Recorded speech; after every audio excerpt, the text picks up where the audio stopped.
आज गुढीपाडवा आहे, त्यानिमित्ताने मी अख्खे 15 मिनटं लवकर उठले बरं का. सकाळी उठल्यावर कोमट पाणी प्यायची मला एक खूप छान सवय लागली आहे.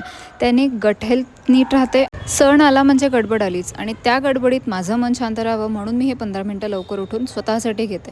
मग काही असू दे, बेसिक हेड मसाज घेते, बेसिक योगासनं असतील नाही तर ब्रीदिंग टेक्निक्स असतील. हे 15 मिनटं फक्त माझे असतात.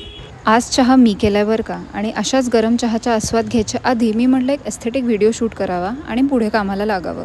माझी झाडंही छान ग्रो झाली आहेत, सो मला आता मस्त वाटतंय. पूजेचं तामण आणि गुढीच्या साडीची तयारी करताना मला एक जाणवलं की कुठल्याही रिलेशनशिपमध्ये नुसतं प्रेम देऊन चालत नाही. You have to encourage each other, you have to support each other. तुम्ही नेहमीच सगळी कामं एकत्रच कराल असं नाही आहे. Some days it's 50-50, some days it's 70-80 and some days it's also going to be 0 and 100.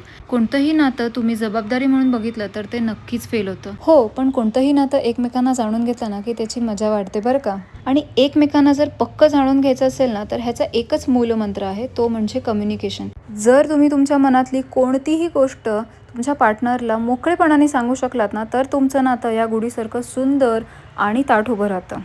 आणि नात्यात जर प्रेम असेल ना तर काही गोष्टी विसरून जाव्यात हो, जसं आम्ही आमच्या गुढीला आज हार घालायचं विसरलो. Anyways, happy Gudi Padwa.